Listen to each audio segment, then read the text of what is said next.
Greetings, everybody. I'm Dr. Swati Kothari from Institute of Architecture and Planning, Nirma University, and today we are going to talk about infrastructure, green and blue, and how it is an integral part of our built environment. If we look at things around us, we see that whatever we use, breathe, is a part of a larger environment.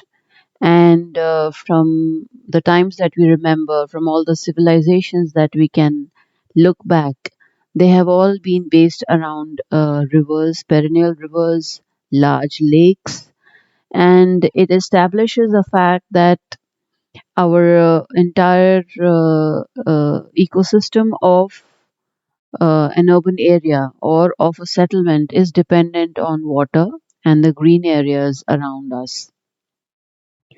Now, as you can see, that when we are looking at environment which does not have settlements around it, it has a very different character. But the moment we start having settlements around it, we start using those resources, and it starts to bring about a change in the natural terrain of where the water is, where the green areas are. You can see them examples of human settlements, large settlements, and how we see modern housing societies these days.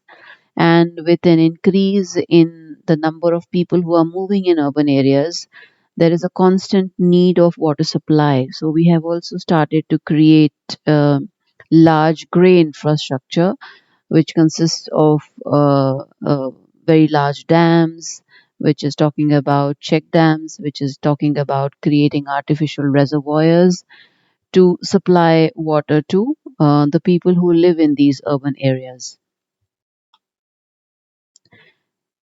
Now, let's look at some examples from earlier civilizations. We can see this example of Edu, where they supplied clean water from the rivers and waste was sold to the farmers.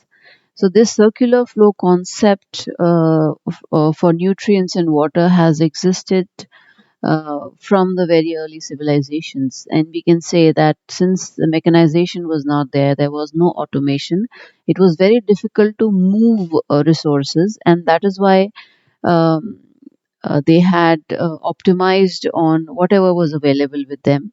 So we have farmlands wherein you get water, where people are feeding into cities. They are paying or trading vegetables, uh, using excreta and ash as fertilizers, and then again going back to creating more food. And we can say that food and water has been the basis for civilizations to exist. Here we can see another example of Rome, where which is celebrated for its excellent aqueducts worldwide, how they introduced linear flows, clear inputs, use and waste outputs in the water systems that were created. So you can see how the entire aqueduct system was moving. So we have we have large structures which had water flowing in, and they created architectural marvels and engineering marvels using these techniques.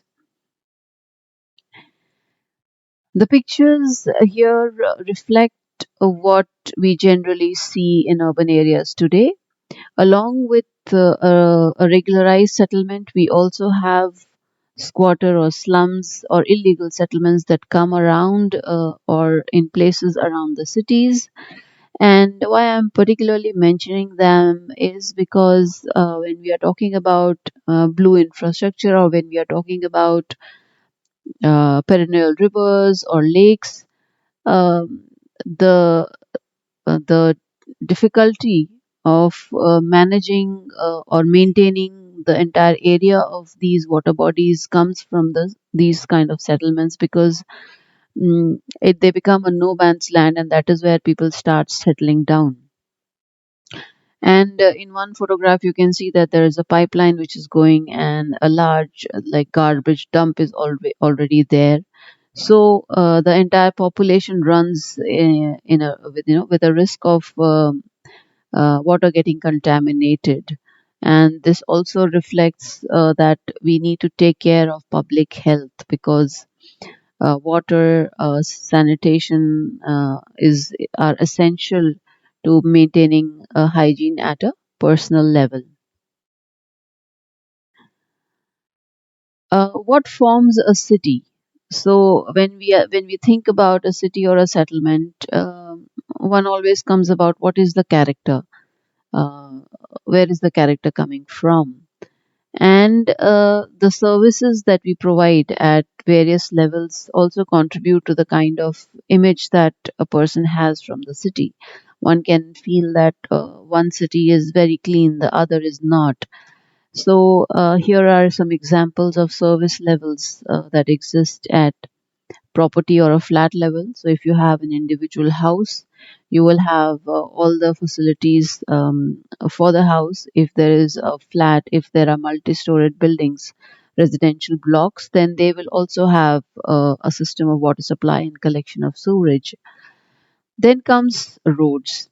So roads are the regular alignment of the services that we are going to talk about, which is water supply, sewage, disposal, etc., are aligned with the road layouts. So you will always find that there are drainage lines, there are water supply lines, pipelines that are flowing across the city. We also have neighborhoods, which give a character of a place where you're living, what happens around your place. So neighborhoods also reflect of what kind of facilities are there in a city overall, and each neighborhood contributes to the city at large. Then we have city level infrastructure, which is like we have a common water treatment plant, or we have a sewage treatment plant at a city level. So these are unique infrastructure which are only taken care by the government, and they are not privatized because these are essential services for the people and population at large.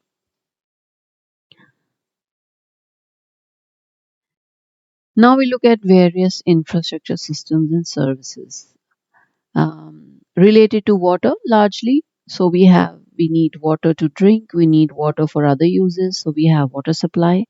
Then we have stormwater drain, because whatever we are using in terms of water, whatever rainfall we are getting, the water needs to go and meet the follow the topography, and uh,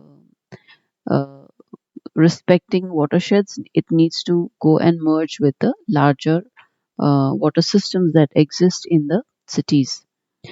Then we have wastewater. So when we are using water at a domestic, commercial, institutional level, the water that we use, 20% is used and 80% is disposed as sewage or as wastewater. So we need to take care of the wastewater. We have to treat the wastewater, and then the water will go back into the mainstream. Another issue that we are looking at, or that we face, is solid waste management. This is we do not have any precedents of solid waste management, because um, it has occurred only after industrialization. Pre-industrialization, if we look at, the lifestyle was very sustainable, and people used to use the use was minimum. People would use it and reuse it. And here, when we have excess um, options available for every little thing, that is where solid waste is also increasing. So solid waste management is also a problem which you can see across all urban areas.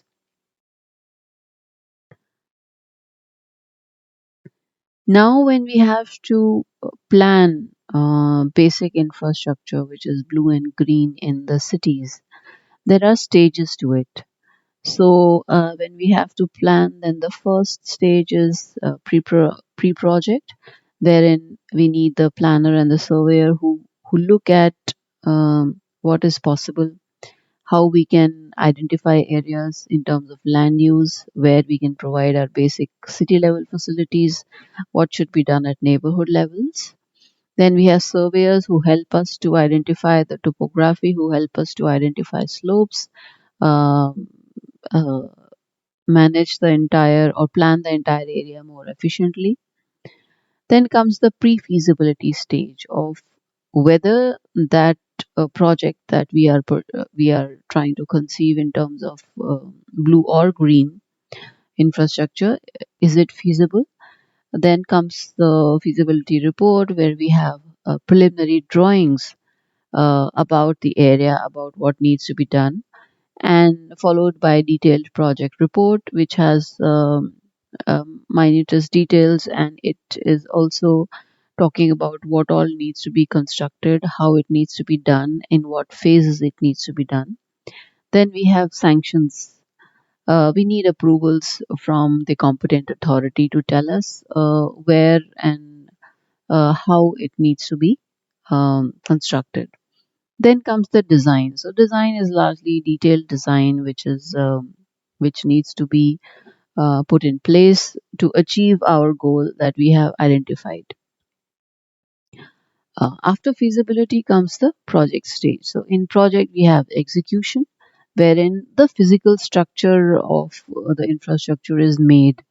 So in making of that physical structure, there are various stages of how it is being constructed. So we have the substructure, then we have the structure, and then we have to put it into use.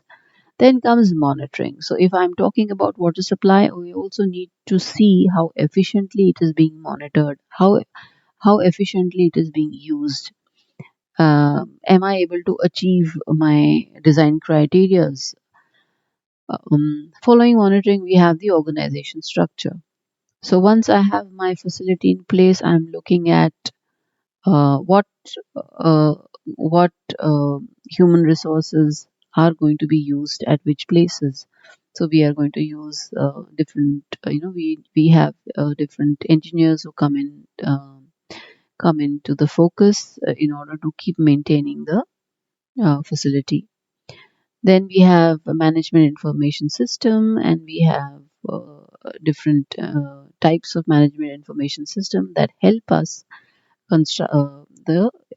through the execution of the entire project. Once the project is complete, once the structure is in place, we look at project implementation. So in project implementation, we look at operation and maintenance. Here, we already know the kind of service that we have to provide, and to provide that service, how we need to maintain. So, how we need to actually keep the service in such a way that we are able to reach all the benchmarks that have been established earlier. Every project has a life cycle. So, like we have the entire pumping line will be 15 years, then we have reservoirs which are designed for 30 years.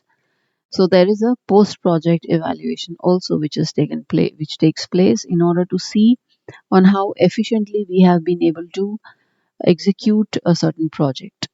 So these are the stages of executing a project. Now comes the cost. Because we have to execute a project, what are the different types of costs which are involved? The first and the most foremost cost is the capital cost, in which the major part of the capital cost is the land, because for the kind of infrastructure that we are talking about, we need really large parcels of land, not just for the immediate use, but since we are talking about structures which are going to last for 50 years or more, we have to know what numbers of population, or how projected population can be useful in order to plan the different phases of the same project. So let's take an example of water supply or water treatment plants. In water treatment plants, we don't construct everything together. We do go by stages. So depending on the population that we are serving, we can we can have it in phases: 200 uh, mld, then add another 400 mld, and we keep adding as the city starts growing. So the first cost is the capital cost. Then comes the technical cost, which is civil, mechanical, and electrical. So these are the three major engineering streams which are useful for creating an efficient system, whether it is water supply or sewage. Then comes peripheral costs. So we have infrastructure development. There is also something which we develop around the main infrastructure that we are looking at. Followed by the infrastructure cost, we have the running cost. So we have the operation and maintenance cost that is there, and it keeps adding up. So we have human resource, we have to look at the machinery efficiency and all of that. So in the next session, we are going to continue this further. Thank you.